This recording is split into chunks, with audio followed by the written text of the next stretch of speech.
¿Qué tal? ¿Cómo le va? Muy buenas noches. Bienvenidos a esta edición de Al fin y al cabo por Canal C de Cablevisión. Como es habitual, los martes a las 22 horas. Por estas horas también, y valga la redundancia, se está presentando en la unicameral el presupuesto 2018 de la provincia de Córdoba.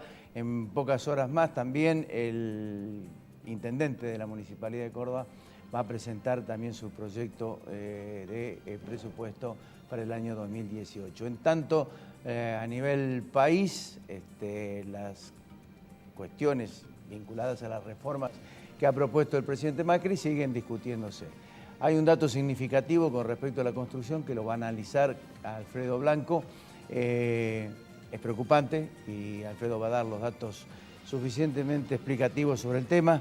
Vamos a hablar también sobre las reformas de Macri a quienes benefician con Jorge Ingaramo, con el licenciado Jorge Ingaramo.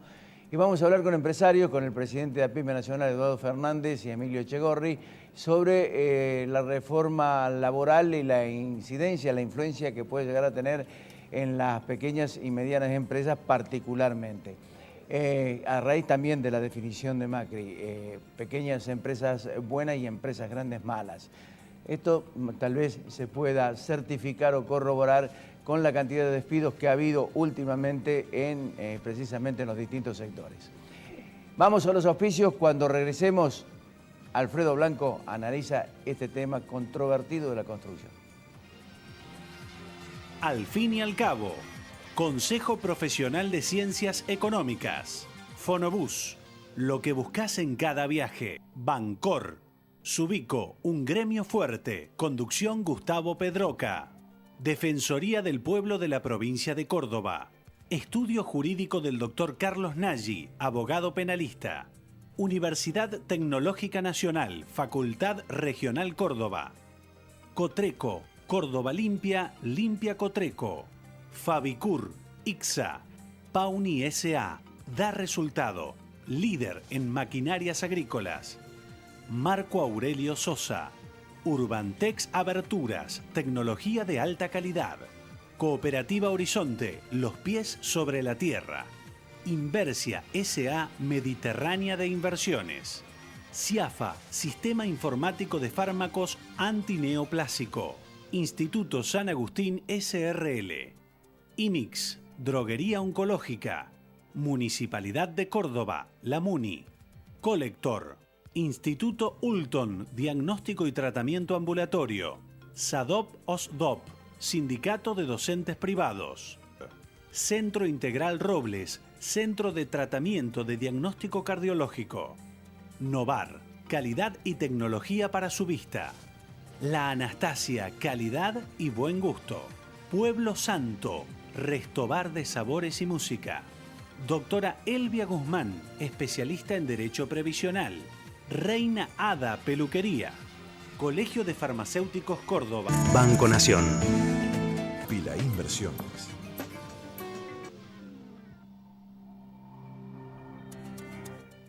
Con la construcción lo explica Alfredo Blanco después de sus auspicios. Auspician la columna económica del licenciado Alfredo Blanco, Bancor, Municipalidad de la Ciudad de Córdoba, La Muni, Fabicur, ICSA, Marco Aurelio Sosa, Urbantex, tecnología de alta calidad. Alfredo, ¿cómo estamos? ¿Qué tal? ¿Cómo estás, Ricardo? En un momento en donde precisamente la construcción comenzó a recuperarse, hay problemas. Sí, dos cosas vamos a decir de esto, ¿no? La primera tiene que ver, nosotros hemos dicho en varias oportunidades que es muy difícil discutir que ha habido un proceso de recuperación de la economía, aunque sea comparando contra periodos anteriores que fueron relativamente malos, como fue el año pasado. Y recordarás que dijimos cuando comenzaba este año que muchos de los que esperaban que no se diera ninguna recuperación, que más allá de lo que había mostrado el campo, que se recuperó rápidamente, parecía que había dudas sobre ese proceso. Y dijimos, bueno, la construcción se viene recuperando y de hecho fue el sector, después del sector agropecuario, que más rápidamente reaccionó a los nuevos incentivos que aparecieron, ¿no? Digo, como he dicho en otras oportunidades, vale la pena mirar los números, porque más allá que de hacer juicios generales, vale la pena mirar los números. Sobre todo vale la pena mirar los números ahora, porque además hay algunos inconvenientes. El sábado, hablando con gente vinculada al mundo del desarrollo urbano y de la construcción en general, me expresaban que tenían la preocupación de que veían claramente dificultades en la obtención de algunos de los insumos. Incluso uno de ellos, un empresario de Córdoba que representa empresas muy grandes que venden productos para la construcción, bueno, dice, estoy preocupado porque realmente hay una restricción y eso necesariamente en mercados que son bastante imperfectos, como el de algunos de los insumos, eso va a terminar generando presiones adicionales sobre el nivel de precio y el gobierno, que ya tiene muchas dificultades con el tema de la inflación, va a estar con este problema.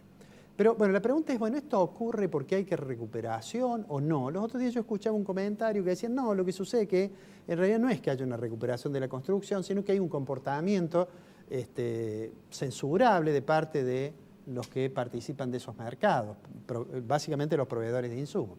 Entonces dije, bueno, vamos a ver los números. ¿Cómo está la construcción? ¿Qué es lo que ha pasado con la construcción? Porque hay, obviamente, siempre hay discursos, salimos de un proceso electoral en que hubo muchos discursos políticos en todo sentido, entonces vale la pena volver a mirar los números. Yo le voy a pedir al director que pongamos el primero de los cuadros que tenemos, es un cuadro que muestra el indicador sintético de la construcción. ¿Cómo está la construcción? Esa es la evolución, cómo cambió cada mes en relación al mismo mes del año anterior. Eso es. Hay pocas dudas que desde febrero de este año, comparado con el año anterior, digamos, el signo del cambio es claramente positivo. Claro. Es decir, después de todo un 2016 complicado, con caída en el nivel que mostraba el indicador sintético, tenemos este comportamiento. Pero fíjate, vamos a poner otro número, o sea, está fuera de discusión que se recuperó, vamos a poner un número respecto de empleo. Una discusión es, bueno, pero ¿qué pasa con el empleo? Estos son empleos registrados, digamos, acá no estamos hablando de ese porcentaje tan importante de la fuerza de trabajo que está empleada en condiciones precarias no, esto es empleo registrado en la construcción y la barra naranja que vemos allí es lo que pasó en 2017. Ahí de nuevo tenemos el 2016 en que desde enero aproximadamente hasta julio caían los niveles de empleo. Claro. Y después hubo una recuperación y claramente en 2017 hay un aumento del nivel de empleo. Es decir que el nivel de actividad aumentó, el nivel de empleo aumentó. Vamos a ver en la siguiente placa, en realidad, cuáles son los insumos que, digamos, el consumo aparente, es decir, lo que se ha consumido de cada cosa, qué es lo que más se consumió. Eso da una idea de, digamos, de qué cosas se están haciendo. Claramente, si uno mira el mes de septiembre respecto al año pasado, asfalto, hierro redondo para hormigón, son los dos que han crecido más. Obra pública. Allí influye la obra pública. Digamos, se suele, bueno, he escuchado también que dicen, bueno, lo que pasa es que esto que parece que la construcción crece es solo por la obra pública. Porque en realidad la obra pública que fue anunciada y hubo cierta mora, digamos, desde que fue anunciada hasta que empezaron a ver sus efectos la obra pública, hubo cierto retraso. Bueno, y entonces ahora suele decirse, bueno, debe ser nada más que la obra pública. Pero vamos a ver otra información. Esos son los insumos, ¿no? El siguiente son en los 9 meses. No es solo un problema de un mes. Ahí en los 9 meses, fíjate lo que es asfalto y lo que es hierro para hormigón. O sea, claramente esos son los insumos que muestran que eso que muestra el indicador sintético de la construcción, digamos, está ratificado por los insumos, por el consumo de insumos por parte de la actividad. En la siguiente placa, que le voy a pedir al director que ponga, allí tenés qué es lo que piensan las empresas. De acá a fin de año, ¿qué va a pasar con el nivel de actividad? Y fíjate vos que un porcentaje muy alto, digamos 7-3 es más o menos, 70% de los que hacen obras privadas creen que el nivel de actividad aumenta. Y de obras públicas, 54%. claramente, digamos, en la construcción, con prescindencia que la actividad principal sea obra pública o sea obra privada, las expectativas son de que el nivel de actividad Va a crecer. va a crecer, Va a ¿no? crecer. De hecho, si uno pregunta, ¿usted cree que va a disminuir? Es 0% lo que creen que va a disminuir en cualquiera de las dos cuestiones. Lo importante de esto también es el nivel de empleo, ¿no? Eso influye va a en el nivel de influir muchísimo empleo. en el nivel de empleo. Y en la siguiente placa, comprobando que usted tiene ciertas propiedades paranormales, digamos, allí tiene lo que son las expectativas en materia personal. Allí tiene, en obras privadas, de nuevo, tenemos un porcentaje importante que no va a variar, es decir, que el porcentaje, Claro. y hay más de un tercio que dice que se va a incrementar, y es más o menos un poco más en obra pública. ¿Por qué quería mostrar estos números? Porque, bueno, hay como discusiones que hay que ir saldando. Sí, claramente la construcción se recuperó. ¿Qué es lo que hoy les preocupa? Que podríamos volver a la cifra de insumos. Lo que me decían el sábado es que están percibiendo que empieza a haber ciertas restricciones para la obtención de recursos, lo cual obviamente es un dato a tener en cuenta. El gobierno debería tenerlo en cuenta en su proceso de lanzamiento de obras, de licitaciones, etcétera, porque porque ¿cuál es la opción de eso en mercados, algunos de ellos que son muy concentrados? Bueno, porque la opción de ello sería que se liberalice más la importación de algunos de los insumos. De algunos de esos productos se liberalice la importación. Tengo una consulta. A ver, ¿cuánto tiene que ver esta falta de, digamos, de insumos con las reformas de Macri? ¿Puede haber alguna incidencia de esto? Bueno, hay un tema importante. Uno podría decir, ¿cómo se aumenta la capacidad productiva para no sufrir esos cuellos de botella? Bueno, la capacidad productiva se aumenta invirtiendo. Claro. Argentina tiene un coeficiente de inversión respecto del producto muy bajo. Muy bajo. Que además vino decayendo en los últimos años, de manera tal que se deberían pensar, el diseño de la política económica tiene que pensar en términos de no afectar negativamente el proceso de inversión o de dar incentivos para el proceso de inversión. Vos vas a hablar hoy de las reformas, de las cuales hemos hecho algún comentario antes. Bueno, algunas de las reformas planteadas claramente van en ese sentido. Si yo le digo al empresario, mire, usted va a recuperar el IVA más rápido, el gobierno asumirá, el Estado asume el costo fiscal financiero de devolverlo antes, pero es un incentivo. Cuando yo voy a hacer el cálculo de mi inversión, es un incentivo. Cuando yo digo, bueno, si usted reinvierte, le voy a bajar la alícuota de ganancias, de las ganancias corporativas, del 35 al 25, aunque sea en un proceso lento, digamos, a condición de que usted no redistribuya. Bueno, la no distribución está pensada en términos de incentivar la inversión. Y de manera tal que ese tipo de medidas, uno podría decir, si en general es cierto que van a bajar la presión fiscal, si finalmente logran reducir, desde que asumió Macri la presión fiscal debe haber bajado algo así como 2 puntos del producto, pero si efectivamente logran bajarla, eso es un incentivo también. Pero bueno, como dije cuando hablamos de la reforma, hay muchas cosas por discutir, hay un gran consenso sobre los títulos en general, sobre los objetivos en los cuales, digamos, no hay muchas diferencias y parece que se puede lograr un gran consenso. Hay que ver bien en el proceso de aplicación de eso, lo que se suele llamar la letra chica, cuál es el efecto final. Pero digo, la construcción es un claro ejemplo de que tiene cuellos de botella como consecuencia del límite de capacidad de producción. Claro. Y ahí hay dos opciones, o se generan mayores inversiones, o se baja el ritmo de consumo de los insumos, o se abre un poco más la economía para que algunos insumos puedan entrar. Si ninguna de esas cosas ocurre, lo que va a ocurrir es que va a haber una presión inflacionaria adicional motivada en que hay restricciones para acceder a esos insumos. ¿Sí?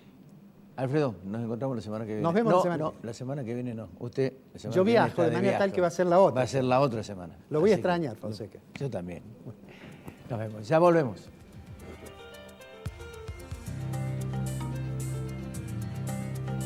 Blanqueo y moratoria.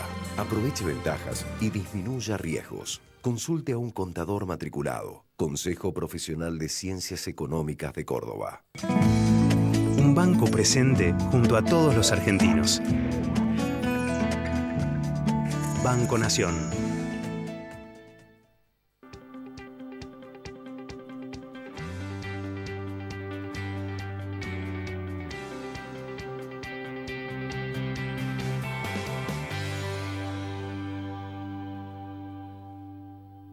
a la 1, a las 2, a las 3 y a las 4. Ahora con la cordobesa más linda, tenés 4 cuotas, sin interés en BEA, Cordies y Disco. ¿Quién es la única que te lo puede dar? Mi tarjeta cordobesa. Sabemos que podés escuchar. Pero también necesitas que te escuchen. Sabemos que tu tarea no termina en el aula. Por eso nuestra lucha continúa. Sabemos que podés sola. Pero juntos podemos más. SADOP, en defensa de los derechos de los docentes privados. Subico, un gremio fuerte. Conducción Gustavo Pedroca. Estudio jurídico del doctor Carlos Nagy, abogado penalista. Mario de Cara, defensor del pueblo de la provincia de Córdoba. Defendemos tus derechos. Llama gratis 0800-777-0337. Universidad Tecnológica Nacional, Facultad Regional Córdoba. Más de 60 años comprometidos con la ingeniería. La calidad, nuestra pasión. La satisfacción del cliente, nuestra obsesión. En Fabicur ICSA hacemos la vida más segura. www.fabicur.com.ar. Red de concesionarios Pauni Sanelo. Hola, soy Cotrequito. Quiero darte unos consejos. No arrojes residuos en la calle. Usa los cestos papeleros. No tires residuos en terrenos baldíos. Y los días feriados no saques la basura. Recordá que mantener esta ciudad limpia depende de todos. Ciudad limpia, ciudad mejor. Cotreco, higiene urbana. www.cotreco.com. Centro Tomografía Computada Córdoba Sociedad Anónima. Instituto Ulton, líder en diagnóstico por imágenes. Primer instituto de cirugía ambulatoria mínimamente invasiva del interior del país. Avenida Vélez Arfiel 562, Córdoba, Argentina. Teléfono 0351 426 7700.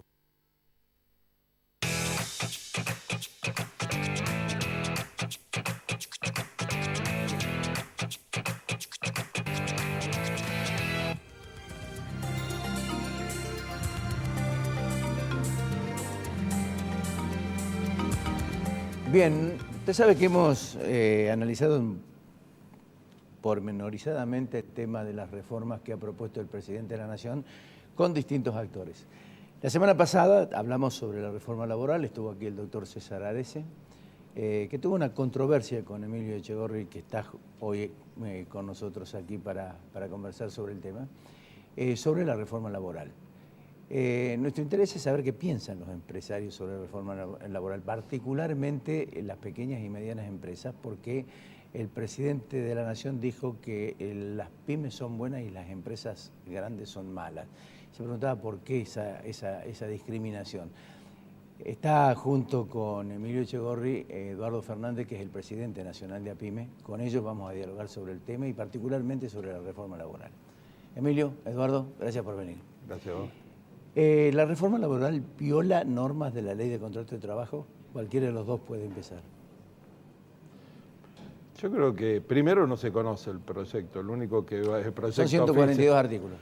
Es decir, con el ensayo, el globo de ensayo que se tira para que discutamos dos sectores como es el empresario y el trabajador que tendrían que ver en el mismo sentido. No soy abogado para decir si altera o no. Lo que digo es que los distintos procesos de flexibilización en todos los lugares que se ha aplicado no han traído crecimiento del empleo. En general, la CEPAL terminó un estudio que va a dar a publicidad también. Yo tuve un adelanto, pero en América Latina, que se han hecho algunas reformas, y si ese era el objetivo, u otorgar competitividad a las empresas, pensamos que hay otros factores que también se pueden incluir. Seguramente hace falta actualizar las leyes laborales, segmentarlas a favor de las pymes.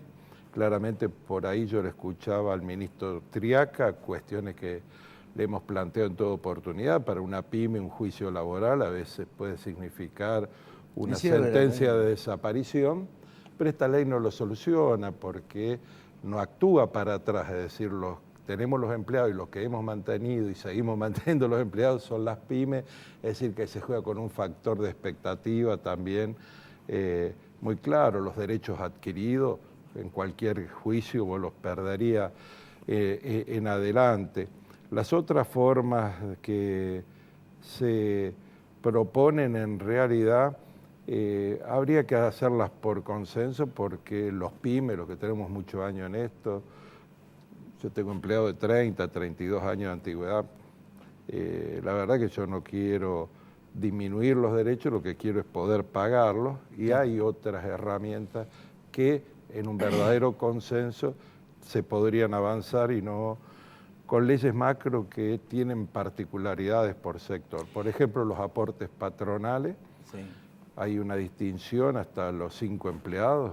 Actualmente hay una discriminación de los aportes patronales, ahora los igualamos a todos, eso sí es una cuestión confirmada, y la verdad que nos pone a la misma altura que una multinacional con alta tecnología, es decir que, y es tan gradual que tampoco le resuelve el problema de la ecuación económico-financiera, que es uno de los problemas mayores de las pymes. ¿Resuelve eso? A mí me gusta partir del análisis un poquito antes. Yo creo que lo que tenemos que discutir es cómo regulamos el empleo en Argentina. No si la ley está bien, porque esos son los instrumentos que decidimos usar para regular el empleo. Entonces, en Argentina es un país que sobra trabajo y falta empleo. Porque la gente no quiere contratar. El sector privado no quiere contratar, ¿por qué? Porque contratar a una persona genera más obligaciones que adoptar un hijo, ¿no? Eso es un detalle que hay que ponerse a trabajar. Ahora, como no se contrata gente, el empleo, la falta de empleo, ¿cómo la soluciona el Estado? La soluciona con empleo público de mala calidad, con subsidios. Que cuando nosotros queremos entender por qué tenemos esta presión impositiva, lo que hay que hacer es fijarse en qué se gasta la plata. Son gastos corrientes, es ese empleo no productivo, público, y son esos subsidios. ¿Y todo esto para qué? Para lograr un país con 4 clases de ciudadanos. El empleo público con una serie de derechos, ¿no? Y de estabilidades y de beneficios.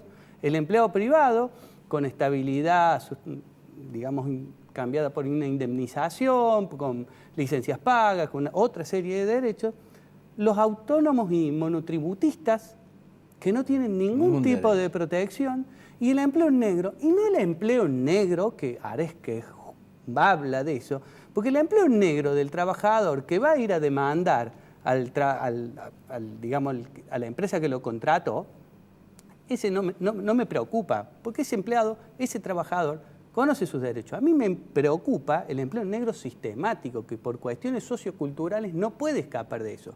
Entonces, tenemos una legislación que se han empecinado en cuidar, en tratar de decir que esto es maravilloso, derecho adquirido, que ha generado prácticamente las mismas condiciones que tenían los feudos de la época medieval. Cuatro tipos de ciudadanos: los cortesanos, los que viven en la ciudadela, los campesinos y los esclavos. Ahora, de acuerdo a lo que vos planteás con respecto a ese trabajo en negro, ¿el blanqueo soluciona algo? Definitivamente no. Definitivamente no, porque ¿el blanqueo qué es? Es una respuesta a la regulación que yo tengo hoy. El empleo negro es una respuesta a la regulación que tengo hoy. Hernando de Soto, que es un economista peruano, te dice que mientras más alto es el costo de la legalidad, más es la ilegalidad. Porque la gente está excluida, porque no puede cumplir. Entonces yo siempre pongo el ejemplo. Imagínate una fotocopiadora en Ciencia de la Comunicación, ahí en la facultad, que tenga todo su empleo en blanco. Se funda en 2 días. Entonces, uno tiene que ponerse a trabajar en los marcos competitivos, todo ese tipo de cosas, pero tenemos que hacer que la relación de trabajo sea algo sencillo y no desprotegiendo a la gente, porque tenemos herramientas para poder proteger a la gente. Tenemos sistemas de seguros que son increíbles, que en el mundo se usan y que acá parece que no lo usáramos. Fondos de desempleo para que la indemnización no sea un premio para el malo, porque el bueno que quiere crecer va perdiendo su antigüedad sistemáticamente. Hagamos un fondo de desempleo que quede para la persona y que ella decida cómo lo usa. Entonces yo voy a poner el foco en la retención de mis trabajadores y no cómo hago para sacarme a los malos porque me sale mucha plata. Hay un montón de cosas pequeñas que tenemos que sentarnos a discutir. El tema, por ejemplo, de las licencias por enfermedad. si es un accidente con RT, lo paga la RT, bárbaro, yo lo pago con mi alícuota, pero cuando es un accidente que no tiene nada que ver la empresa y lo tengo que pagar, una empresa de 7 empleados, la mía, tiene 2 que salen a andar en moto sábado a la noche que estaban comiendo un asado, chocan, me faltan durante un año. ¿Cómo hago para pagar el sueldo con los otros 5 a 7? Entonces, se hace muy difícil para la pyme poder enfrentar estos que son derechos que son ciertos, pero que uno lo tendría que sociabilizar. ¿Y por qué te digo de hacer sistemas de seguro para no perder los derechos? Porque la empresa grande, la multinacional, esto lo resuelve estadísticamente. Yo sé que un 10% de mis empleados tiene accidente. Macanudo. Ahora, cuando vos sos una pyme chiquita y tuviste la suerte que a vos se te accidentó uno, te destruye. Eduardo, te quiero preguntar esto sobre la opinión del presidente. Pymes buenas, empresas grandes malas. Y hay un reflejo en esto. Las pymes han tenido que despedir aproximadamente 12.000 empleados, digamos, de acuerdo a las estadísticas. Y las empresas grandes, 77.000. Sí, yo creo el contexto en el que dijo el presidente causa molestia porque se están tratando un montón de reformas que evidentemente, a la luz de lo que expresa Emilio, falta un ambiente de diálogo preciso, igualar y tener leyes marcos tan estructuradas también terminan siendo injustas y van a terminar judicializadas como generalmente es. Y me parece que el presidente dice, lo que decía expresamente es que le daba a los alumnos, les estaba diciendo de la Universidad de La Matanza que por qué tienen que ser malas siempre las empresas grandes y las pymes son las buenas y que va a dar trabajo. Y bueno, porque en el mercado del trabajo, en Argentina, como en gran parte del mundo, pero sobre todo en Argentina, le damos a más del 70%, dicho por el ministro de la Producción en junio de este año, donde dijo hay 835.000 pymes, son el 92% de las unidades productivas y están en esto. Entonces, y las pymes siempre son buenas, dice, en el marco que cumplan la legalidad. Y es eso en que la historia argentina, los que venimos siguiendo esto, hemos visto cómo las grandes empresas han sido las favorecidas por el no cumplimiento de la ley, como fue en su momento estatizar las deudas privadas, como es el contrato con el Estado, con ventajas que están viendo y siendo investigadas en todo el mundo, y acá también, no son las que tienen una parte del capital y empezaban a mostrar como en los 90 y van a empezar a mostrar ahora, ya salieron los primeros balances, con pérdidas operativas quizás por la menor trabajo en el mercado interno, es decir, menor rentabilidad, pero tiene una parte del capital que pueden invertir en la bicicleta financiera. ¿Vos escuchaste a algún CEO criticar a la bicicleta financiera? Y no, porque están de los dos lados del mostrador. Esas son las diferencias de las pymes con las grandes empresas. A mí lo que me gusta es acá diferenciar en empresas monopólicas o con influencia significativa o no. Porque no importa el tamaño. Quizá una empresa chiquita, pero que es un monopolio protegido por el Estado. Por ejemplo, en el gobierno anterior pasó que las celdas de carga con lo que se fabrican todas las balanzas en Argentina, que hay un montón de fabricantes de balanzas, había uno solo. Como no dejaban importar, lo transformaron en un monopolio. Esa persona se llevó la renta de todos los otros fabricantes de balanza. Entonces, lo que tenemos que entender nosotros es que el problema es el monopolio. ¿Y por qué el monopolio no le importan las leyes laborales o todos los problemas? Pues lo traslado a precio. Si son todos rehenes de mi situación. Entonces, no es problema si es grande o es chica. Una sociedad sana es una sociedad donde hay marcos competitivos, donde hay competencia. Entonces, nosotros tenemos que, así como le ponemos un piso a las condiciones mínimas que tiene que tener cada ciudadano para poder desarrollarse dignamente, nosotros tenemos que tener un Estado fuerte que haga valer la competencia, la ley de libre competencia, para que no haya ningún tipo de monopolio. ¿El Estado lo propicia? Mira, ha mejorado mucho más que el otro. No, en eso no coincidimos. No. Ha favorecido los monopolios ampliamente. Si no, la energía te está asegurando un precio. Están terminando las audiencias públicas. Entonces no digas Eduardo, así. Eduardo, están juzgando a los monopolios de la otra época. Electropampa. Vos no vengas con lo viejo, porque a los empresarios en realidad le interesa el presente y el futuro. Lo demás yo ni lo voy a discutir, ni te calenté, porque ya te veo la intención, ni lo voy a contestar. Perfecto. Lo segundo es que Pampa Energía aumentó el 50% sus utilidades en el último balance trimestral. ¿Eso miento yo? Si vos te fijas... No, ¿es verdad o es mentira? No, yo no lo veo. Entonces, ¿No los sé ves? si es verdad. Bueno, míralo. Búscalo en internet, Bueno, pero los pymes lo saben.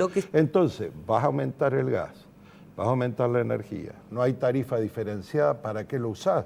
Porque es indistinto, no es lo mismo usarlo en un área comercial para que pongas el aire acondicionado para que esté, o la energía eléctrica. Es que... Espera un minuto. No, porque estaba hablando yo. No, pero te metiste vos cuando la pregunta era mía. Habla. Sí, tenés todo el tiempo, dale. Bueno. Sí, es lo que dicen todos. Yo creo claramente que este gobierno sí está haciendo mucho antimonopolio. Yo ahora puedo importar chapa, antes no podía importar chapa. Yo puedo importar aluminio, antes no podía importar aluminio. Y estos señores que muchas veces se quejaban del gobierno anterior, hicieron pingües negocio porque se habilitaron muchos monopolios en Argentina en esa época. Entonces, ahora se están empezando a trabajar. En lo de energía, estoy de acuerdo con él. Yo salí en las audiencias públicas en Buenos Aires a nivel nacional a criticar cómo Aranguren estaba beneficiando a esas empresas. El argumento es que si no, no invertían nada y no teníamos energía. Y que ellos dicen que hay un sendero de quitarle ese apoyo en función de que crezca la oferta. Pero más allá de eso, yo creo que ahora sí se están haciendo algunas cosas. Eduardo. Yo digo, vengo recorriendo la provincia, vengo visitando y hablando con centros comerciales e industriales de toda la provincia. La realidad es afligente. Cuando uno habla solamente del plano de vista ideológico, no se refleja con la realidad. La Asociación Hotelera del Valle de Punilla ha detectado el cierre de un negocio hotel por día. No se va a potenciar el mercado interno. Los pymes tendríamos que estar preocupados porque vivimos del mercado interno. Y el presupuesto y la reforma previsional, por ejemplo, nos dicen que va a haber 140.000 millones de pesos menos en el mercado interno porque los jubilados los gastan. Ha habido un cambio en la composición de las conductas de consumo, en qué usan los ingresos los trabajadores, los profesionales, nuestra clase media. Ha habido un cambio. También eso nos afecta, que tendríamos que verlo. Tenemos que ver de segmentar adecuadamente la actividad pyme para que se legisle adecuadamente. Esto de los montos de facturación lleva a la barbaridad que cuando hablan de crédito pyme, hablan de un kiosco que vende de 10.000 pesos a 55 millones de pesos por mes, en el caso del sector comercio. Se nos sacan los créditos de inversión productiva a partir del 1 de enero, se aumentan las tasas de interés, no se controlan las importaciones y el presupuesto el año que viene prevé un déficit de la balanza comercial de 6.000 millones de dólares, cuando en el 2016 tuvimos 1.958 millones de dólares de superávit fiscal. Eso tiene que preocupar a los pymes, a los que creemos en el trabajo y la producción nacional. Eduardo, Emilio, gracias. Gracias por venir. Cuando regresemos, hablamos con Jorge Ingaramo.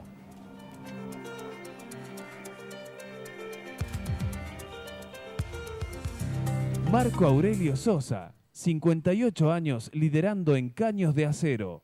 www.marcoaureliososa.com.ar. Aberturas Urbantec, tecnología alemana, producción argentina. www.urbantec.com.ar. Pensá en tu futuro. Hablemos de tus ahorros. Pila Inversiones. Colegio de Farmacéuticos Córdoba, siempre junto a los farmacéuticos de Córdoba. Corro 146, teléfono 424-9511. Córdoba me inspira. Córdoba me incluye. Córdoba me activa. Córdoba me llena de orgullo. Córdoba me quiere. Córdoba, la ciudad que se transforma, la que es de todos, la capital social, la ciudad que más queremos. Municipalidad de Córdoba.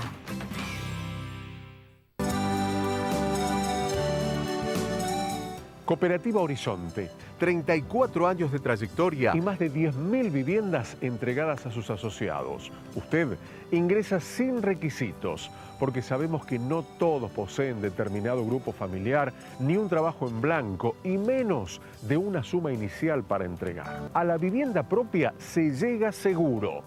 Decidite. Horizonte, los pies sobre la tierra. Inversia Mediterránea de Inversiones, SRL. CIAFA, Sistema Informático de Fármacos Antineoplásico. Instituto San Agustín, SRL. Pensá en tu futuro. Hablemos de tus ahorros. Pila Inversiones. IMIX, Droguería Oncológica. Colector, junto a Rentas, trabajando por el futuro de los cordobeses. OSDOP, la obra social del docente privado.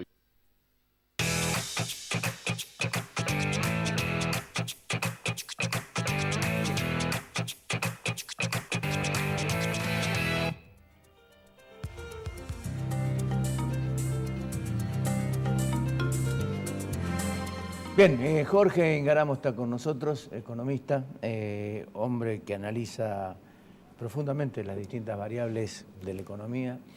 Le queremos preguntar a él, estas reformas, este proyecto de reforma, porque es un menú de reforma, concretamente hasta ahora no ha habido, digamos, no se ha llegado a un consenso, si bien se conversa, pero faltan las firmas, y de la conversación todavía no surge absolutamente nada.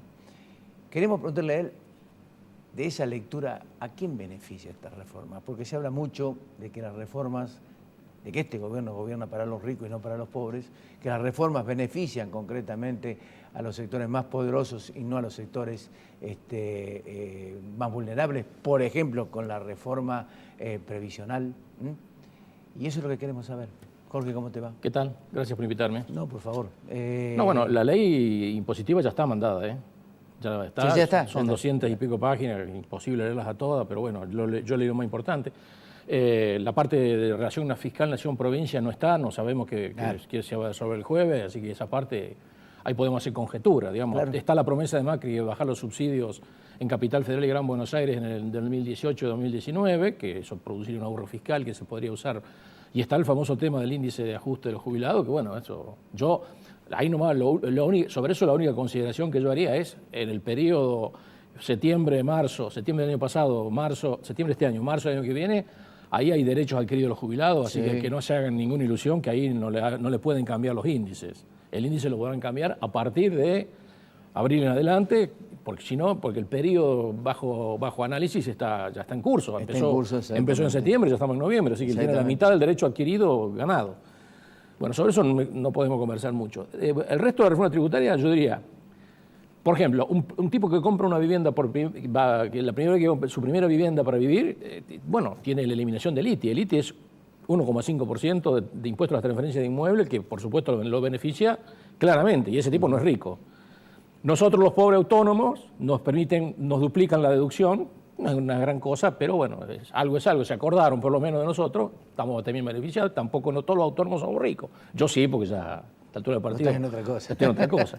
Pero el resto, después, la parte de devolución de IVA a las inversiones, la devolución anticipada de IVA a las inversiones, yo la veo una excelente medida, porque yo invierto $100 millones, en Canuto 21 millones de dólares de IVA y no sé cuándo lo voy a devolver. Entonces, naturalmente que... Eso fue un reclamo constante entre el anterior gobierno por parte de los empresarios, ¿no? Las mejoras en el tema del ajuste por balance inflacionario, bueno, eso se verá con el tiempo hay que ver cómo pasan, ¿no es cierto? La baja de la alícuota para las inversiones, las utilidades reinvertidas, está bien, es una buena medida. La habían anunciado para el 2019 y ahora en el proyecto de ley empieza en el 2018 y en el 2019 ya tenemos el 25%, en lugar del 35%. Eso está todo bien. Eso beneficia al que invierte. El que invierte puede ser pobre, rico, mediano. ¿Pero quién puede invertir con una tasa del 28,75? Bueno, pues es otro cantar. O sea, después conversamos eso, porque si no, digamos, se me desarma el orden analítico. Bueno, la baja del cheque, por supuesto que un gobierno timorato que no resuelve el problema del déficit fiscal y no resuelve el problema de la inflación, tiene que bajar el impuesto al cheque de a poco porque no puede perder recaudación y tiene que meterle más impuestos a las bebidas gaseosas. La renta financiera para mí es un invento de Frankenstein que no sirve para la Argentina de hoy. Digamos, en la Argentina de hoy, Frankenstein va a terminar ahogando a la niña en el arroyo, igual que terminó la película de Frankenstein. Cuando la Argentina sea un país de la OECD y tenga 5% de inflación, poner el impuesto de renta financiera que quiera, no hay problema. Pero cuando cuesta distinguir ganancia bruta de ganancia neta, o renta bruta de renta neta, francamente me parece un invento de Frankenstein. Obviamente que eso no beneficia a nadie, porque aunque se pongan mínimos para los plazos fijos, que seguramente se va a poner, o para las LEVAC, que francamente lo va a terminar pagando la empresa que busque un préstamo o el propio Banco Central cuando licite las LEVAC, los tipos que tengan LEVAC, si hasta ahora le pagan el 29, le van a pedir el 29 más el 5%. Claro. Yo no veo que eso funcione para nada. Sí, el inversor financiero no va a perder plata, seguramente. Nunca. Seguramente. Pero acá estamos hablando de inversores financieros piojos, no estamos hablando de los grandes fondos de inversión. Las LEVAC, es cierto, el 90% del stock de LEVAC lo tienen los bancos. A 1.400.000 millones a fin de año de LEVAC. Sí, pues eso es una barbaridad. No son 2 mangos. No, pero ¿quiénes son los que tienen las LEVAC? El grueso son los bancos y los grandes y los fondos, digamos. Sí, algunas provincias también. Y además, todo ese lío lo van a hacer para recaudar 20.000 millones de pesos, que el 0,2 del PBI, una cosa que francamente no tiene ningún sentido. La de impuestos internos perjudica, obviamente, a los pobres, porque la gaseosa la toman los pobres. Así es. Que haya más impuestos a los... Para mí, el tope de 800.000 pesos para un auto de alta gama no es correcto. Son $42.000 y a ese tipo que tiene un auto de $42.000 compra ese auto, le bajan de 10 a 0 el impuesto interno. Eso me parece incorrecto. Beneficia a los ricos, claramente. Esa es una reforma que beneficia a los ricos. Bueno, ese me parece. Después, todo el paquete laboral, yo lo veo bien, en general lo veo muy bien. Creo que el blanqueo, la baja de los aportes, la corrección de la indemnización y la aplicación de las ART... El blanqueo no dio resultado históricamente. No, pero sí se hizo solo. El paquete ahora está bien armado, está bien pensado. Si yo tengo blanqueo, baja de aportes patronales a los sueldos bajos, eso son mejoras para contratar tipos de poca calificación laboral, de sueldos hasta 12.000 pesos. Esos tipos no son ricos, porque si fueran ricos no irían a trabajar por 12.000 pesos. Junto con la aprobación por todas las provincias de la legislación de ART, la modificación de la ley de indemnizaciones, que eso está ahí hay fuerte discusión, el paquete completo me parece que sí crea empleo. ¿Vos estás de acuerdo con el tema de las indemnizaciones? Yo creo que se equivoca, digamos, yo también se lo contaba a unos amigos, para mí el sistema de indemnizaciones que está en la legislación laboral actual es realmente, digamos, priva la posibilidad de contratar gente, porque el que sabe que va a tener que pagar todo eso en indemnizaciones no contrata a nadie o lo contrata en negro. Eso es una traba fundamental para la contratación laboral. Ahora, el gobierno planteó ir de todo lo que tienen ahora a solamente el salario básico en el cómputo de las indemnizaciones. Bueno, me pareció que se fueron a la otra punta. Sí, claro. Entonces lo que hay que ahora una opción intermedia. Lo que hay que buscar es negociar con los sindicatos una opción intermedia. De las 4 cosas que los sindicatos plantearon, según tengo entendido ayer, a Triaca, esa me parece que más o menos la podrían arreglar. Yo, si me escucha Triaca, que seguramente verá este programa, le sugeriría a los nuevos tipos que entran al mercado laboral, a eso sí usted le puede preguntar, dígame señor, ¿usted acepta trabajar en estas condiciones, que su indemnización va a ser solamente por el salario básico y además la empresa para ciertas características de su tipo de trabajo tiene la opción de cambiar las condiciones laborales? Si acepta, entra. Si no acepta, no entra. Eso me parece que puede para el empleo nuevo. Ahora, el tipo que hace 30 años que viene laburando bajo ciertas condiciones laborales, ahora le pegamos un hachazo, lo veo complicado. Creo que habría que buscar una opción intermedia que más o menos, que no sea el maximalismo en este modelo, me parece que no funciona. El resto de la reforma laboral me parece muy buena, muy buena. Ahora estamos objetando al trabajador independiente. El trabajador independiente es una figura que no existe en Argentina. En realidad sí existe, la persona física que tiene 4 o 5 tipos que se los lleva a hacer obras.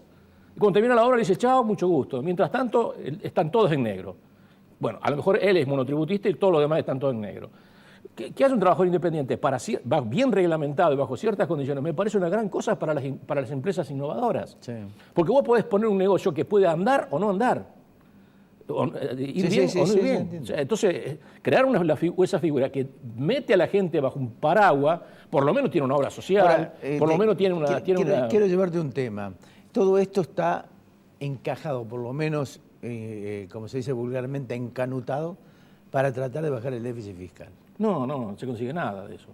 Olvídate. Hasta ahora no se vio que va a poner la leche. Claro, por eso. Recién el jueves... Vamos por ahí. Recién el jueves... Segundo tema. El tema de las provincias. O sea, los gobernadores van a firmar. O sea, cualquier régimen tributario o dentro del régimen tributario, lo que se modifique significa la teoría de la sábana. Me tapo la cabeza, me destapo los pies. Exige el ajuste del gasto público y regularizar con mucha sujeción a un ajuste muy fuerte todas las finanzas públicas de las provincias. ¿Vos creés que eso no va a hacer? No lo van a hacer. Si es así como lo planteás vos, desde ya no funciona, no anda. Pero para. Pero vamos por parte. Primero tenés que arreglar la ley de coparticipación. Sí, pero la ley de coparticipación es letra muerta. Si la ley de coparticipación se arregla con los ATN hoy, y todo el mundo se debe cosas, y como nadie cumple la ley de coparticipación, hay 200 juicios de ambas partes que van a ir a la Corte. Por eso hay que bajar todo eso. A mí el problema más grave es ingresos brutos. Ingresos brutos, un impuesto en cascada. La propuesta del Ingaramito, ¿cuál es? Un impuesto en cascada que grava 3 ventas, o sea, grava 4 factores de la producción, 3 factores de la producción y un factor de consumo. ¿Yo qué propongo? Por supuesto, al ser en cascada, todos los impuestos son chiquitos, pero la suma es un montonazo. Y el consumidor paga un montonazo. Entonces, ¿yo qué propongo? Por ejemplo, agro. En Córdoba el ingreso bruto de agro es 0 y en Buenos Aires es 1. Bueno, empecemos con la primera venta. Ahí hay un montón de contribuyentes, es muy difícil de seguirlo y de pescarlo. Eliminar esa primera venta del agro a la industria. Hacerle un impuesto fuerte a la industria que verdaderamente capte un poco esa renta de la parte agropecuaria. Y hasta ahí tenemos un solo impuesto, una sola alícuota. Después, en la venta de la industria al mayorista, ahí yo no pondría más ingresos brutos. Porque el mayorista, ¿qué hace? ¿Qué usa? Sueldos, fletes y servicios públicos. ¿Cómo le voy a poner impuesto a todo eso? Si eso ya tiene ingresos brutos. Los fletes y los servicios tienen ingresos brutos. Entonces, eliminar esa parte. Entonces, en lugar de un impuesto con 4 etapas, donde tenés 3 efectos cascada, yo me quedaría con un impuesto en 2 etapas, la industria y el consumidor final, que tiene un solo efecto cascada, que es mínimo, y que encima se puede atenuar muy fácilmente bajo el siguiente criterio. Se puede tomar un tiempo después de evaluar cómo funciona el mecanismo para ver de poner como pago a cuenta el impuesto que paga la industria en la venta final, siempre que la recaudación de la venta final vaya convergiendo a una especie de tax norteamericano de 5%, 4%. Entonces, en 5 años podés llegar a eliminar virtualmente ingresos brutos o dejarlo en un nivel que no es ni siquiera distorsivo. Pero estamos hablando de esto sin consumo. ¿Cómo sin consumo? Claro, con un consumo parado. No, pero el consumo no está parado, si la actividad está... Sin inversiones. No, bueno, las inversiones están paradas porque no pasó nada. Porque ahí volvemos a lo que te preguntaba. ¿Quién invierte al 28,75? Bueno, es natural. Este gobierno ha fallado, decididamente ha fallado en el enfoque antiinflacionario, no ha bajado el gasto público, no ha empezado a hacer la reforma fiscal. Aquel que fracasó fue Sturzenegger y Macri lo sigue sosteniendo. No, ¿qué va a fracasar Sturzenegger? Le hacen emitir 64.000 palos al mes para comprarle divisa que trae el caputo de afuera. La culpa la tiene el chancho, no que le da de comer. No la tiene el chancho, sino que da de comer. El déficit fiscal es el que lo obliga al pobre Sturzenegger a emitir 64 lucas por mes, como estuvo emitiendo últimamente. Yo pensaba que en septiembre iban a aflojar, porque al aumentar el nivel de actividad económica, aumenta la recaudación tributaria. ¿Cómo concebís vos que, por ejemplo, en una proyección presupuestaria donde la inflación va a ser de 8 a 12 y que que bueno, tomemos, ya sé lo que va a decir. Tomemos término medio 15-17. Sí, ahí 15-17, con sí. una tasa del 28% en LEVAC.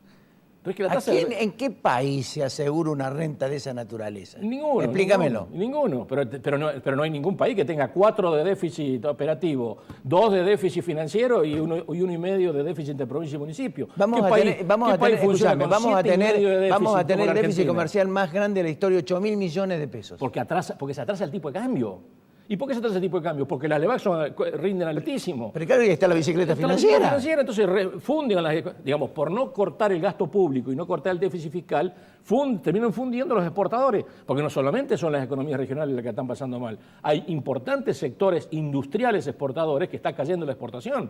¿Por qué? Y por el atraso cambiario. Y si encima vos le agregás que se dinamiza el mercado interno, chao, los desalientos a exportar desaparecen completamente. En un mercado interno que se vuelve más dinámico, yo le vendo al mercado interno y ni me preocupo por exportar. Y obviamente que vamos a tener, el presupuesto dice 6.200, creo, el año que viene el déficit externo, para mí va a ser arriba de 15.000 palos si no cortan el déficit fiscal. Vamos a tener 1.000 millones por mes, acuérdate lo que yo te digo. ¿Por qué? Porque es natural, si Caputo te trae 1.200 millones de dólares de más por mes, ¿qué quiere que haga el pobre pelado de Sturzenegger? Comprárselo, para comprarse tiene que emitir pesos.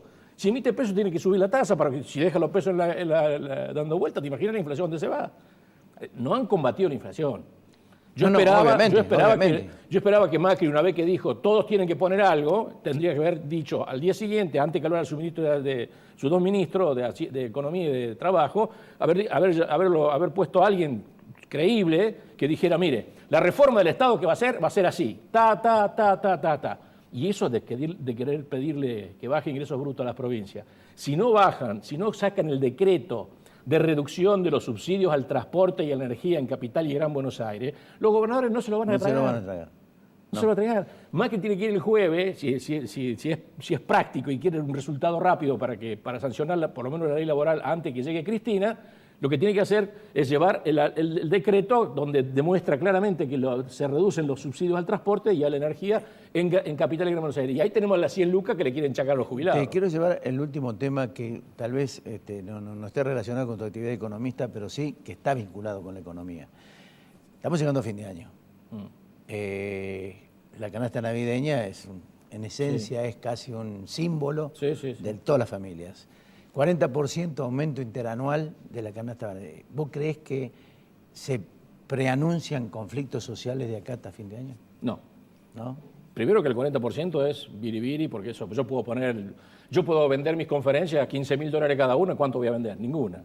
O sea, eso no tiene eso es biribiri. O sea, yo puedo poner el precio que quiero, nominal, y después si quiero sacarme encima los pan dulces, tengo que vender al precio que sea. Así que yo creo que la canasta navideña va a estar accesible a las posibilidades de la gente. Yo no veo conflicto antes de fin de año. En este momento no hay clima para conflictos antes de fin de año. Yo creo que el gobierno no come vidrio en ese sentido. La gobernadora Vidal está haciendo todo lo que tiene que hacer en el conurbano y yo creo que lo está haciendo muy bien y no es ninguna sonza. No sé qué estarán haciendo acá en la provincia y las otras grandes aglomeraciones gobernamentales. Yo no veo conflictos y veo más bien una gran habilidad de parte, por ejemplo, de María Eugenia Vidal con todos sus anuncios para el turismo y todas esas cosas.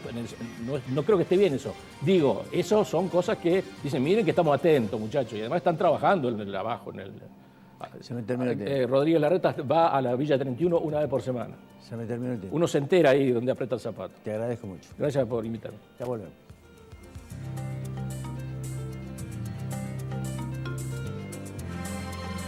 Con Cordobesa tenés hasta 4 cuotas sin interés en Supermercados Disco, Bea, Cordies, Carrefour, Becerra y Supertop. ¿Quién es la única que te lo puede dar? Mi tarjeta Cordobesa. Centro Robles, un centro integral de diagnóstico cardiológico no invasivo. La Rañaga 94, segundo piso, 0351 460 1400 o 460-1700. Pensá en tu futuro. Hablemos de tus ahorros. Pila Inversiones.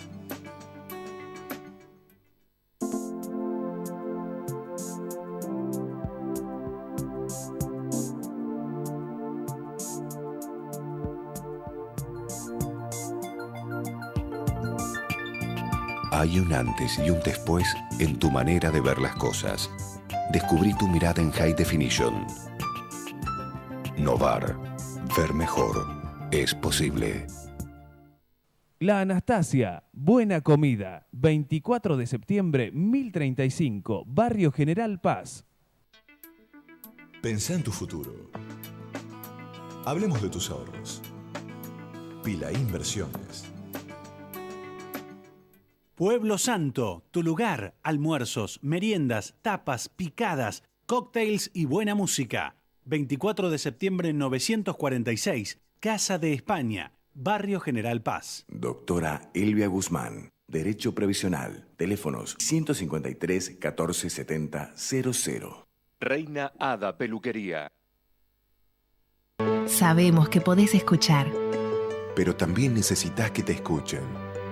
Sabemos que tu tarea no termina en el aula. Por eso nuestra lucha continúa. Sabemos que podés sola. Pero juntos podemos más. SADOP, en defensa de los derechos de los docentes privados. Todas las especialidades médicas, calidad humana, ciencia médica, proximidad. 0810-333-9701.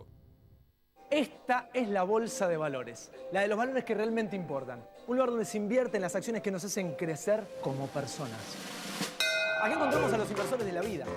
Yo me convertí en inversor de la vida cuando entendí que no me estaba comprando un auto, no. Estaba invirtiendo en conocer lugares nuevos y que no estaba levantando cuatro paredes. Invertí en mi propia historia familiar. Empecé a invertir en las cosas que realmente te importan, porque de eso se trata la vida, ¿no? De vivirla.